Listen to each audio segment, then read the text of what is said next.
Sadashivasamarambham Shankaracharya-madhyamam Asmadacharya-paryantam Vande Guru-paramparam. Om Sahana Vavatu Sahanau Bhunaktu Sahaviryankaravavahai Tejasvinavadhitamastu ma vidvishavahai. Om Shanti Shanti Shanti. Akhandam Satchidanandam Avang Manasa Gocharam Atmanam Akhiladharam Ashraye Bhishta Siddhaye. We were looking at the Anubandha Chatushtaya, 4 things which are connected with the text. In that, we started with the Adhikari, who is the person who is qualified for this particular teaching. And Adhikari is the Pramata, a knower who wants to know of oneself and who has certain qualifications, like one who has done some Veda Adhyanam and has a general idea about what is moksha as a purushartha. Then from there has developed a certain interest for moksha. Okay, that is all part of this sadhana chatushtaya, the one who has 4 types of, again, qualities, and one whose mind is pure, from whose mind all the impurities are gone. Okay, and how did this person accomplish this? By avoiding kamya and nishiddha karma. Okay, the prohibited acts and acts which are purely to fulfill one's own desires, one tries to avoid. One only does nitya and naimitika karma, whatever karma is prescribed for daily, or you do your daily duties and also occasional duties, and you do some prayaschitta karma also, any expiatory rites, we have to call it prayaschitta. Then you also do upasana. All these things you keep doing for a length of time. Then you have a mind which is peaceful, which is free from conflicts, which is free from the hold of your own likes and dislikes. So that is the main. If you have a mind which is not under the spell of your likes and dislikes, that mind is supposed to be nirgata nikhila kalmasha, means the mind which is free from all types of impurities. The impurities, what are the impurities we talk about? The impurities are nothing but your own likes and dislikes only, particularly when they are binding. Because likes and dislikes, when they are not fulfilled, what happened? It becomes pain, it becomes anger, it can. And if your likes and dislikes are fulfilled by somebody else, jealousy. If you are so desperate to fulfill your likes and dislikes that you will do adharma, then it becomes greed. Like this, it only becomes, that's what we call shadripu also sometimes, 6 types of enemies for your own self. Kama, krodha, lobha, moha, mada, matsarya. So once you have krodha, anger, correct, born out of kama, and lobha is greed, then you have delusion also. In anger, all your knowledge is not available. You are only a bundle of emotion. Whatever knowledge you gained also is not available to you. So that is a problem, correct? Then you become somebody who has moha. And then even if you achieve whatever you desired, you can have pride, mada, correct? Pride also is a problem. And then matsarya is jealousy. If somebody else is having whatever you desired and you are not getting it, you are jealous. All these problems are anyway related to likes and dislikes, which become binding, correct? Kama only. Kama is the root of all the other things also. That is why the important qualification for a student of Vedanta is that you have to get free from the spell of your own likes and dislikes. It's not that you have to totally remove all the desires. Some people talk about getting rid of all desires. That is impossible. Understand that. Desires are a Shakti which Bhagavan has given us. We have Icha Shakti. In fact, human beings only can desire for certain things, correct? Even for the study of Vedanta, only human beings can desire. At least on the earth, I'm saying. Or you can only desire for an iPhone or a candlelight dinner or a classical music concert, whatever. So all this Icha Shakti is there with you. A cow cannot desire for Chinese food, gobi Manchurian, or a candlelight dinner. Its desire, the range of its desire is very limited actually. A cow cannot desire for iPhone. So its Icha Shakti is only so much, mainly driven by instinct also. But human beings, we have great Icha Shakti. Not only we have Icha Shakti, we have Jnana Shakti also. We have more evolved intellect. So to fulfill our desires, we have the ability to know how to fulfill, what are the means to fulfill my desire. So both the what and how to use those means to achieve. Again, knowledge alone is not enough in this case, because you want to accomplish an unaccomplished thing. To accomplish an unaccomplished thing, you always need to act. Kriya also is required. So you have Kriya Shakti. You have the ability to do. We have two hands, our body, legs, and then we have the ability to make more tools. All that. Use different kinds of natural forces. All that we are aware of. Correct. And we can do that. So we are endowed with Icha Shakti, Kriya Shakti, Jnana Shakti. This is all Bhagavan has given us. It's a privilege. There's nothing wrong in having all this Shakti. Then where does the problem come?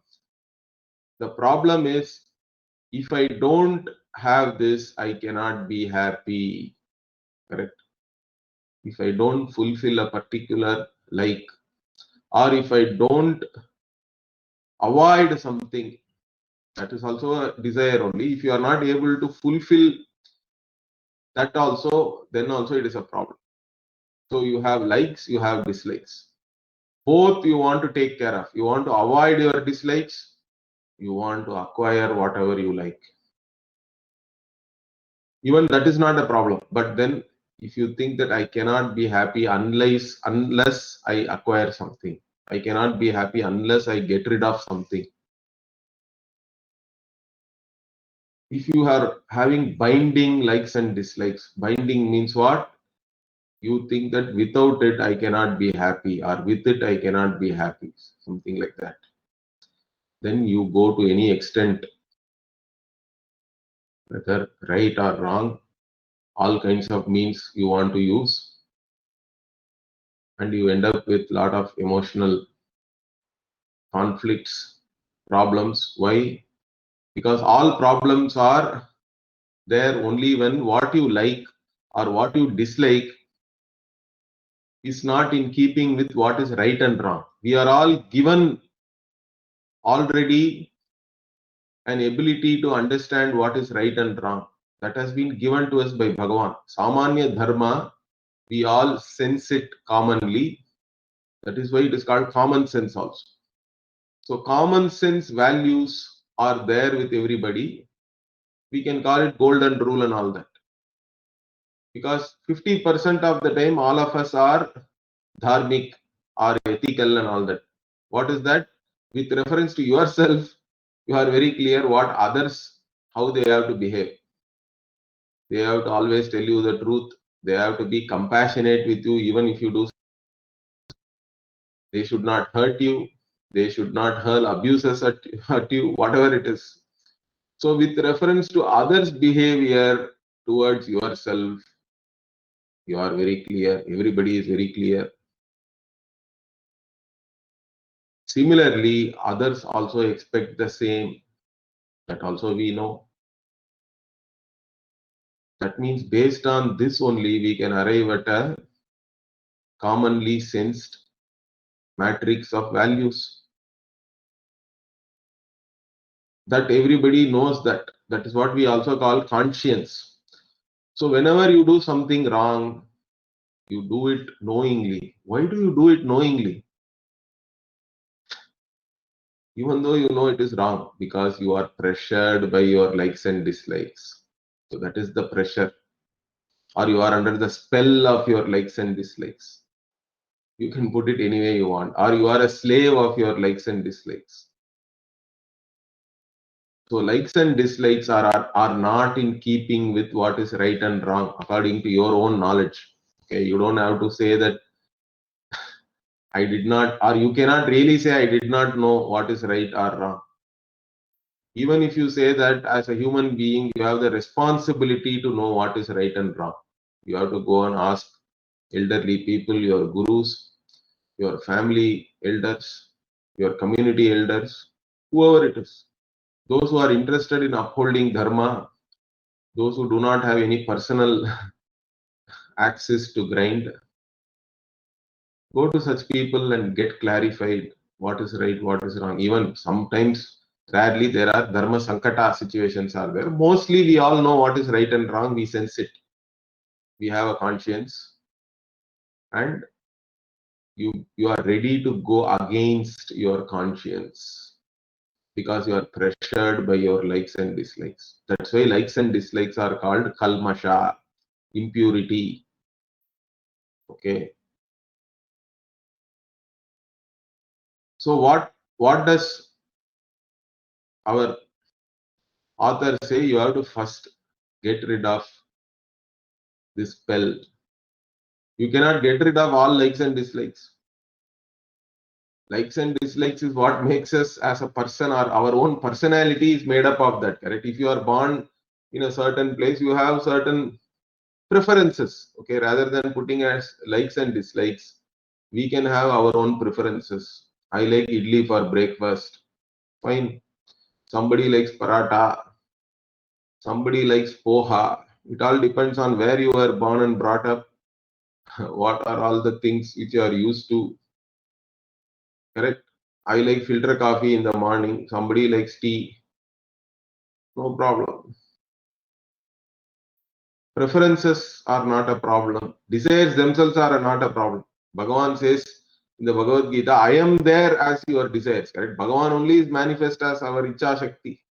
So he says, Dharma Viruddha Kamosmi Bharatarshabha. I am there in you as the Dharma Aviruddha Kama. But he puts a prefix or a qualification there that all the desires which are in keeping with Dharma or which are not opposed to Dharma, he says, Dharma Aviruddha. So all the kamas in you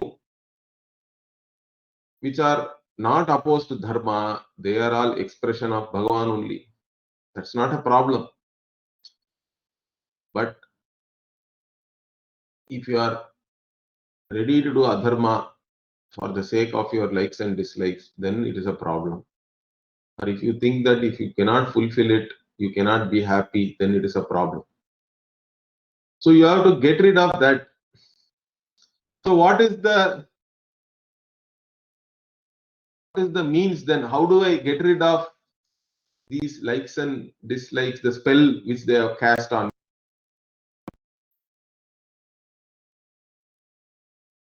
That is where your nitya naimitika karma, correct? Your duties. Our whole culture is a duty-based culture. You have to do your duties, whatever roles which you have taken up, or which are sometimes foisted on you also, correct? You were not ready for certain roles, but still you got it. So many people are not ready to be parents, but they become parents suddenly, and they have to learn on the job. Sometimes it becomes a problem for themselves and the children also. But anyway, whether you are ready for a role or not, you have to do the duties of that role which you have got. So we are all playing so many roles as children, as parents, as employers, as employees, as a citizen of the country. So many roles. Each role is coming with certain do and don'ts also. All that is your duty. You are expected to do many things in the day. That's all your Nitya Karma in one way. But here, particularly, Nitya Karma also means Vaidika Karma also. Because it is all part of Varnashrama Dharma again. If you belong to a particular Varna, according to our tradition, your day to day Anhika, it is called. Daily, what you have to do is all defined. Okay. So you are supposed to do all that. Or at least we talk about Pancha Mahayajna. So 5 types of yajna you are supposed to do every day. In whichever way your family traditions may be there, community traditions may be there. Even it depends on Desha and Kala also. But the Pancha Mahayajna you are supposed to do daily with reference to the Devatas, our Rishis, Pitris, other fellow human beings, all other living beings. All of them, because we are all interdependent. We have to recognize our interdependence. So, being interdependent, we have to take care of each other. It is your duty. Charity you are doing, it's not with some condescending attitude we do that. It is out of our own gratitude we do. There has to be a certain feeling of gratitude. Every day, that more gratitude you have, the better you feel, in fact. So, every day we do certain things, whether it is worldly duties or duties as per whatever the Veda is asking us to do. All that you do means what? Regardless of your likes and dislikes, you have to do the duty. That is how we neutralize the spell of likes and dislikes. How do we neutralize the spell of likes and dislikes? By doing your duties. By learning to, initially it is difficult because all conflict is between likes and dislikes and right and wrong. But the more you do the right thing in a given situation, the better you will feel. You will feel better about yourself. It's a better bargain always. Doing the right thing is the best bargain. Even though in the short term, doing the wrong thing may look like something easier, better. But if you do the right thing, you are free from fear, guilt. You have a better image about yourself. The self image will be better. You don't have to loathe yourself. Every time you do something wrong knowingly, there is also a certain self loathe. Because you know, knowingly you have done something wrong. So your self image is affected. That is a great loss. So, doing the right thing, doing your duties, in spite of your likes and dislikes, that is the sadhana, that is the everyday practice which will make you free from the spell of your own likes and dislikes, free from your mental impurities, because your mental impurities are nothing but your own finding likes and dislikes. Then one more thing also we have to take care of. Mind is going here and there, correct? I'm not able to focus. I'm not able to concentrate. In fact, wherever you have interest, you can concentrate there. Okay, that is one thing. But okay, interest also is something you have to develop. Taste is something you have to develop. Just keep in mind, if people can develop a taste for alcohol, I think you can develop a taste for anything. I don't know how people drink alcohol. It tastes terrible. Okay. But some people develop a taste for that. People develop a taste for bitter things also, correct? So then why can't you develop a taste for moksha, which is the greatest thing which you can have, correct? If you are a mumukshu, if you have a certain interest, then all the other things which are allied to gaining that moksha also you will have interest.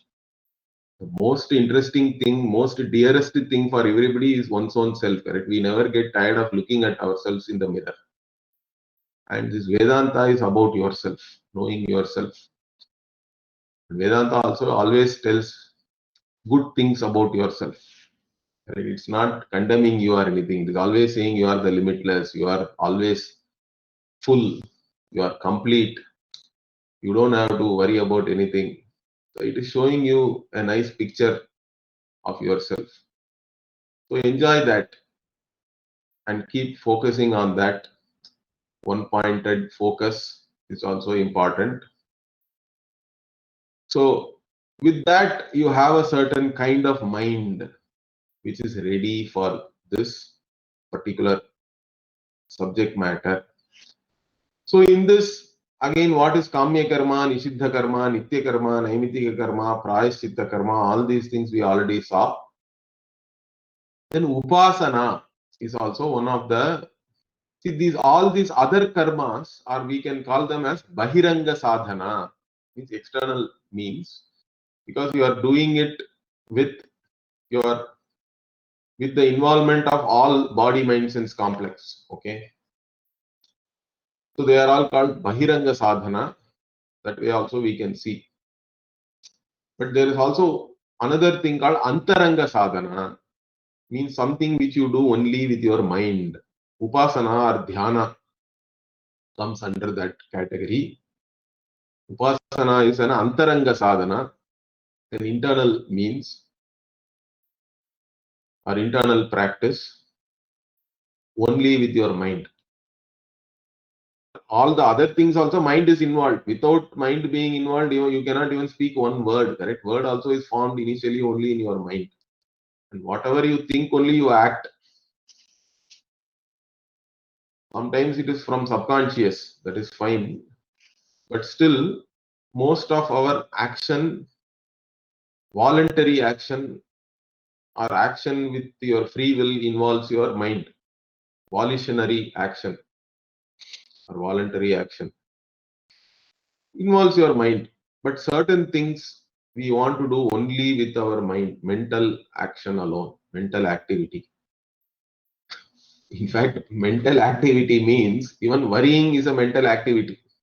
Many people sit and worry. Some people do daydreaming also. That is also a mental activity. Daydreaming at least is better than worrying about something. Worrying is the worst form of mental activity, I think. It makes you depressed, and it also makes you not capable of doing anything, correct? Those who are doing something, at least they are not really worried. They are at least looking forward to doing something and get, even though they may be in a miserable situation, they are trying to do something to get rid of their misery. So they are better off. But those who are worrying are in miserable state, depressed, and they cannot do anything also because they are only worrying. So sorrow or worry actually makes you a person who is not able to do anything about their own miserable situation. It's not very useful. So anyway, so there are mental activities, but the mental activity, upasana or dhyana, which we are going to talk about here, how do we define them?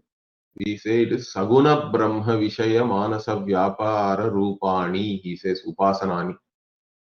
Okay, it's in plural. So saguna brahma vishaya manasa vyapara.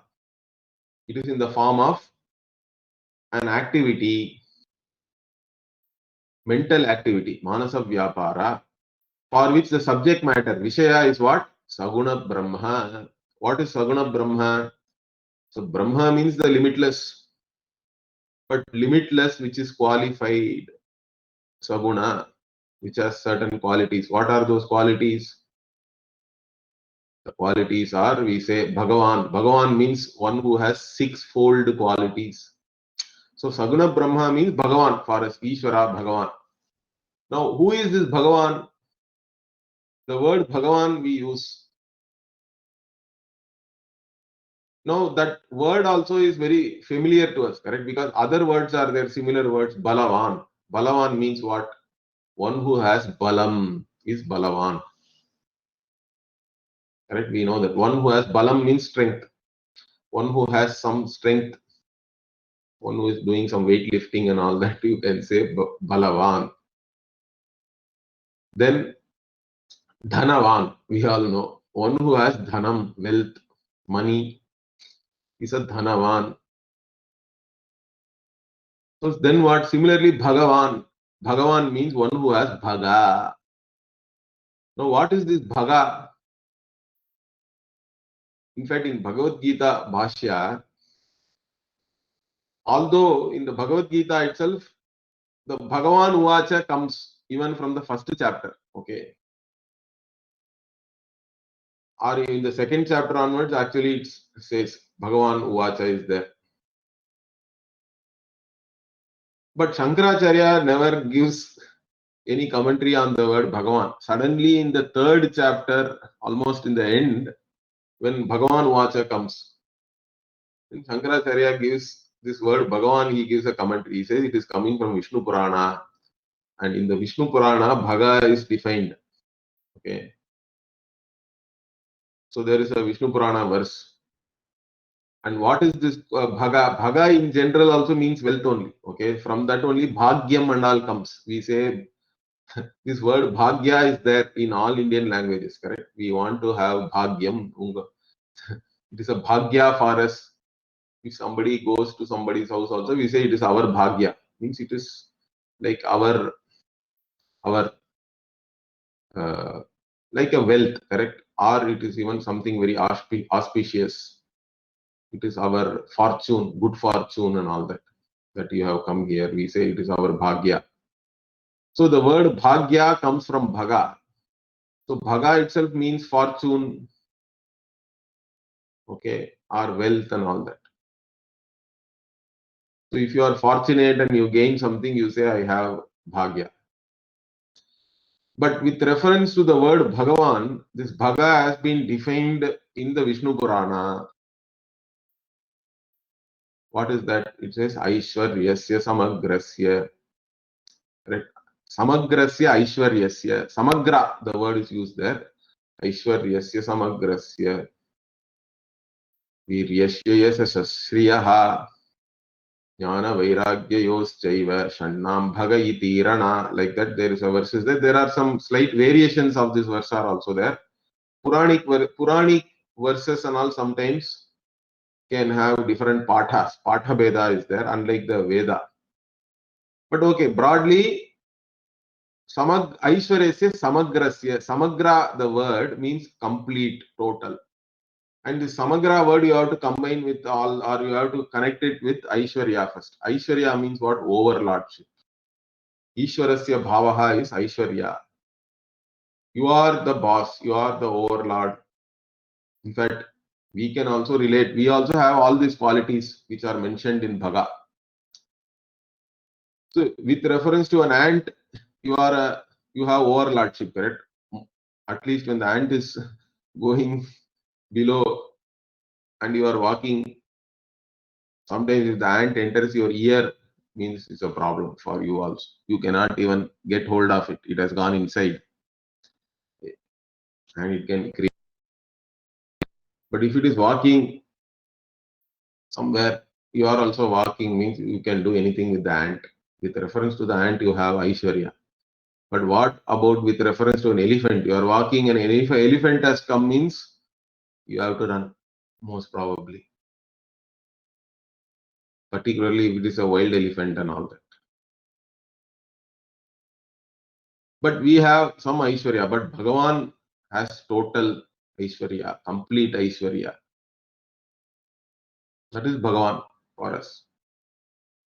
There is no other boss for Bhagavan.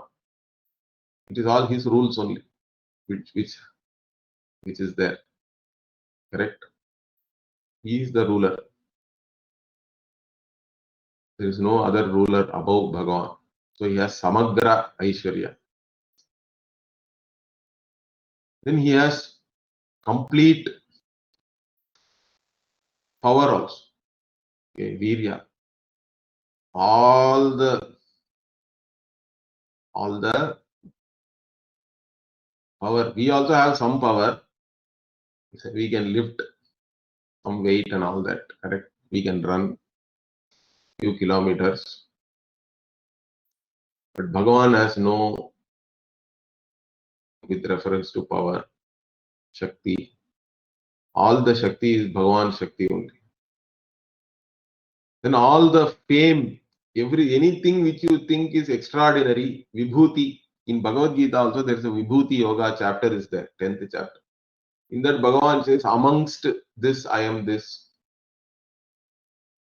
Anything, any category of things, you think some particular thing is great in that, is special. Means he says, I am manifest as that special thing. Understand that. All the vibhutis in the world, you think you are great. In fact, you are always standing on somebody else's shoulder, correct? Right from your childhood, people have taught you so many things. People have helped you. Your parents have nourished you. Nobody is there can claim that they are like, I am the only one who is all self-brought or whatever. Nothing like that. We are all standing on the shoulders of others always. We are interdependent. But Bhagavan, anything which is special here, all fame is Bhagavan's only. All the yashas, anything which is special in this creation, it is all manifestation of Bhagavan. That which is not special also is manifestation of Bhagavan. Okay. But special is a special manifestation, you can say. Whatever is unique, great, that is all Bhagavan only. Then Shri, all resources. Bhagavan has no problem with reference to resources, whether it is wealth. So Lakshmi is with Bhagavan. He is the Shri Nivasaha. Shri, wherever Shri is taken refuge, that is Bhagavan. Bhagavan has Shri with him. Okay, and again Shri or Lakshmi also we look upon in many folds, correct? It's not just money alone. Dhana Lakshmi is only one Lakshmi for us. But Lakshmi means Ashta Lakshmi we talk about. Dhanya also is important. Sometimes Dhanam alone is not important. You cannot eat the money, correct? You need food, dhanya. You need a family, all that, correct? You need relationships. You need children. Santana also is Lakshmi only for us. Varalakshmi. Your spouse also is a Lakshmi. Without a proper spouse, your life can be miserable. Correct? So your relationships, your spouse, your children, all that is Lakshmi for us. So Lakshmi is looked upon as Ashtalakshmi, all kinds of resources which you require. It's all Lakshmi only for us. And Bhagavan has no limitation there also. Then what about knowledge? Means all knowledge is Bhagavan, Jnana. And finally, Bhagavan has one more great quality is what? Vairagya. Why we have to say this Vairagya? Because human being means what is the problem? Without this, I cannot be happy. Cannot be happy. Both this is a problem. This is there for human being. In Tamil also, we call it Vendudal Vendame. Vendudal means I want this. Okay. Only if I have this, I can be happy. Vendame means I don't want this. If this is there, I cannot be happy. Both are a problem. And Bhagavan in Tamil is called Vendudal Vendame Ilan. The one who does not have wants or likes, and also one who does not have dislikes also. One who is free from likes and dislikes. Completely free. Does not depend on anything for happiness. That is Bhagavan.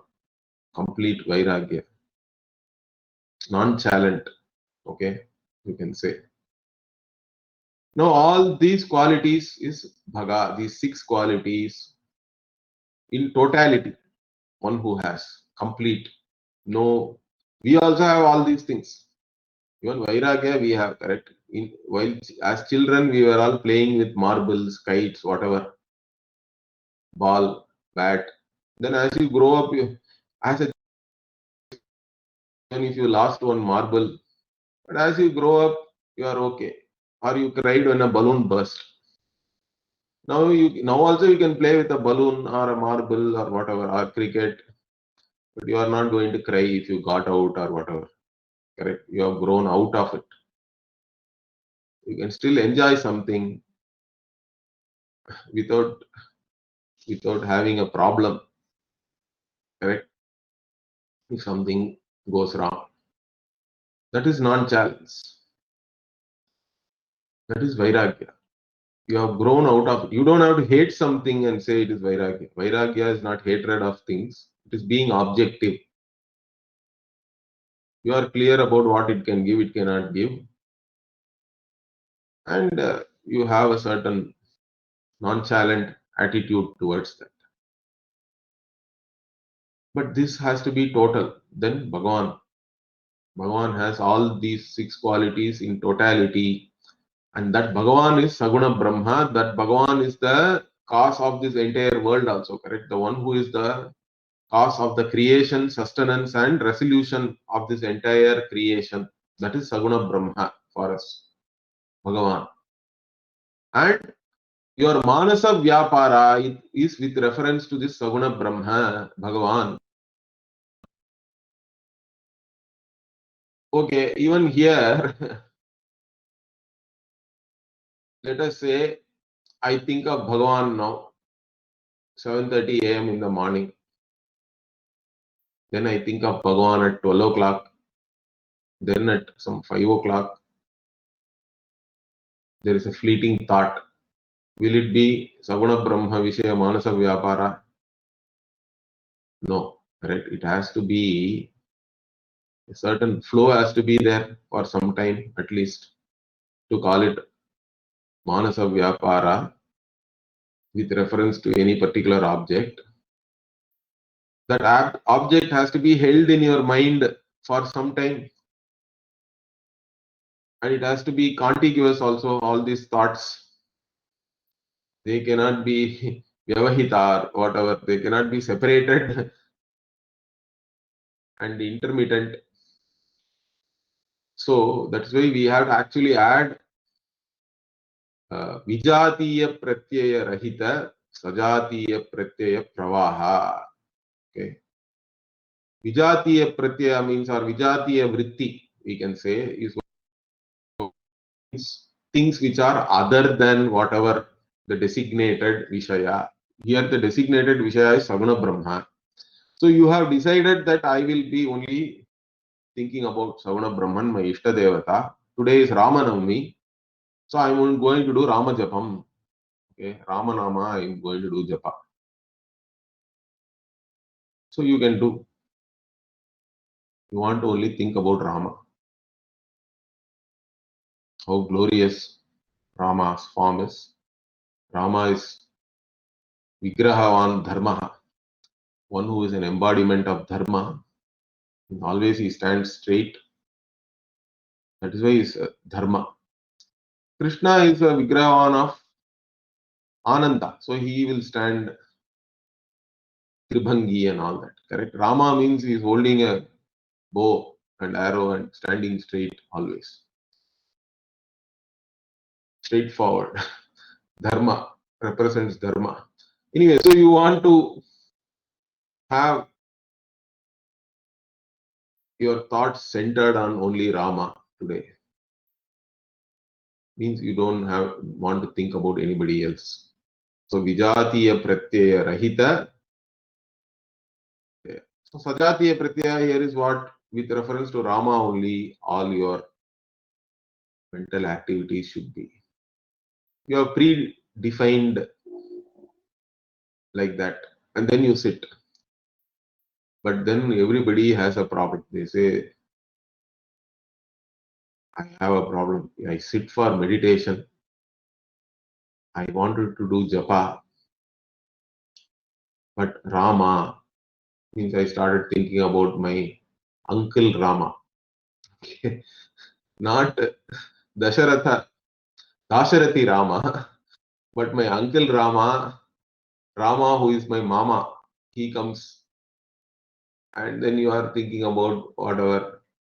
You had some good times with your mama, you are having some bad times with your mama, whatever. Then your mind goes somewhere. It is not, it is not, it is not only thinking about Rama. So what do I do means, don't worry, that is also part of this Manasa Vyapara. Mind operates like that only. Mind is highly, it will keep on jumping from things to things. So you have to bring it back. So bringing back again to your Ishta Devata, Rama, Saguna Brahma, is also part of this Manasa Vyapara. Understand that it is part of this definition. So if your mind jumps to something else, you have to bring it back. You have to be alert. You have to put some self auto suggestion also. Before you start japa, you have to tell that, yeah, Rama is the most important thing for me for the next 10 minutes. Nothing else is important. Whichever Devata you are doing Gayatri Japa, Sandhya Vandanam, means Gayatri Devata is the most important thing. Because we are Avahanam also we do many times, correct? Even before Japa, we invite that Ishta Devata. We do Dhyanam in a particular form. Even Gayatri, we say you are holding all these different things in your hand. Like that, there is a shloka. We always say that shloka before doing Gayatri Japa every day. So we do Dhyanam, Avahanam. We say, hey, you come here now. So you have Japa, and then you are doing Japa. At the time, you cannot think of something else, correct? Then it is like you invite somebody, some guest to your house, and then don't pay any attention to them. You just leave them in some room, you go somewhere else, means it is bad, correct? It's not proper. It is the same thing even here.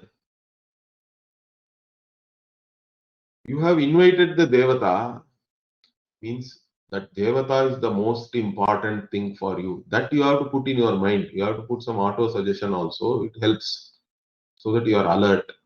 You are only focusing on that particular mantra japa, which is related to your Ishta Devata. Okay, it is natural that your mind will go somewhere, but you have to be alert enough to bring it back, bring it back, bring it back. So with practice, this alertness will be better, and your mind also, wandering mind will become lesser and lesser. In fact, if your mind never wanders and if it is able to only spend time on that particular designated object or subject, okay, whatever here, Vishaya, then it is what? When you don't have any disturbance, you are able to focus only on one thing, then it becomes samadhi. Till then, it is only dhyana. Dhyana means, in the dhyana definition, bringing back your mind also is included. Okay, understand that.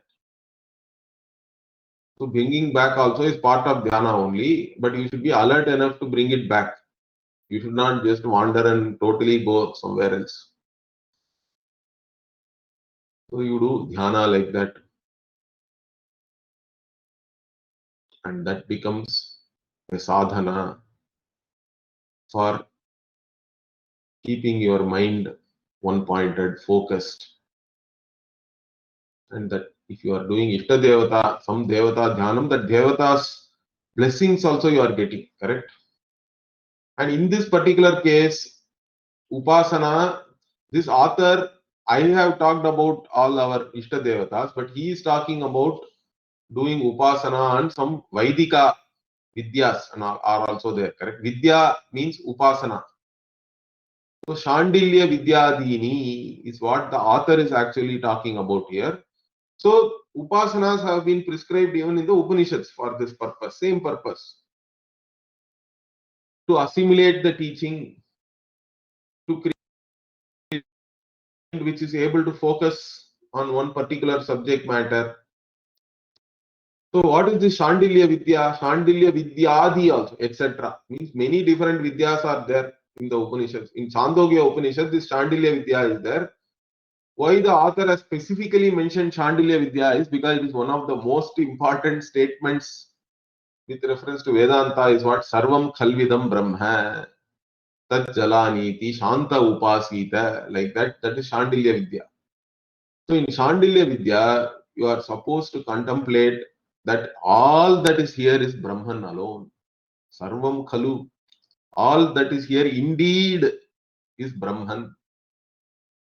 And how do you have to do that upasana? That how do you know? How do you assimilate that all that is here is Brahman? Means it is giving you Tat Jalan, Tat Jalaniti. Tat Jalan means Tajjam, Tallam, Tannam, like that. Bhashakara gives commentary there. Tajjam means from that only everything is born. Tallam means what? Tasmin liyate. There only everything resolves. Okay. Tannam means aniti. Tena aniti. By that only everything lives. Everything is sustained. So for that Upanishad gives a kind of a word. Jalan. Tat Jalan iti upasita. Shanta upasita also it says. You do upasana peacefully. And you means you are already Shanta. You don't have any conflicts. You are a yogi. You have done karma with yoga buddhi and you have attained certain level of tranquility, and then you do this upasana, that Shandilya Vidya, where you assimilate that all that is here is Brahman. Sarvam Khalvidam Brahma. Then there is a Vaishwanara Vidya, Panchagni Vidya, like that. So many Vidyas are there in the Upanishad. Even in Taittiriya Upanishad, Shikshavalli also, different Vyahriti Upasana and all is given. Okay. And some phalas are also given for all these things. Even if you don't understand the Vedantic teaching there, by doing that upasana itself, you have certain results. Okay, that also is given. You will go to this loka, or you will attain this kind of some quality right in this life. All that is mentioned there for every upasana. So here the author is mainly talking about the different vidyas or upasanas which are prescribed in the Upanishads. But we can also include our daily dhyana, japa and all in this upasana category of activities. They are also helpful. So Saguna Brahma Vishaya Manasa Vyapara is the sadhana initially for you to create a certain kind of mind which is qualified for this knowledge. Then once you receive this knowledge, there is a slight change. You can also have Nirguna Brahma Vishaya Manasa Vyapara, where you are trying to understand this limitless Brahman as yourself. Then we can, rather than calling it as meditation, we can call it contemplation, or we call it Nididhyasana in Sanskrit. Okay, so where you are trying to understand that I am, rather than understanding everything as Brahman, now you are understanding I am that Brahman, I am the cause of everything. Okay, from me only everything has come. By me everything is sustained. Into me everything resolves. That Brahman is myself. Correct? You contemplate on that. Your own Swarupa,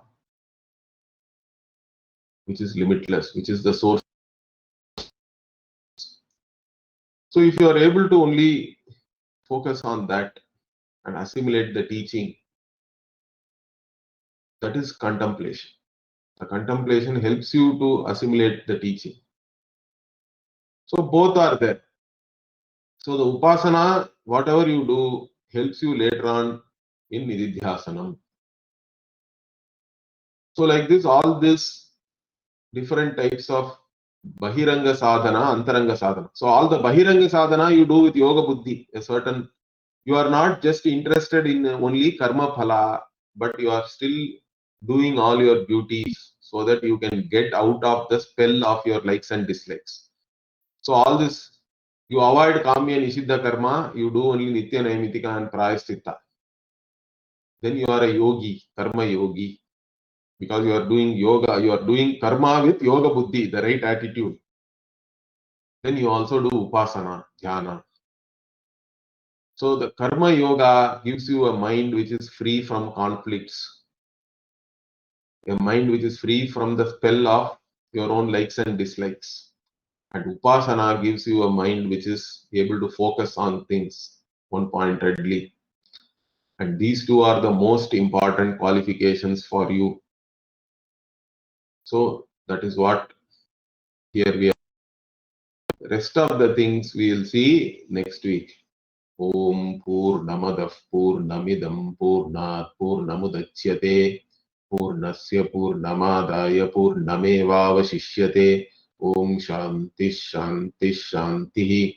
Harihi Om Shri Gurubhyo Namaha. Harihi Om.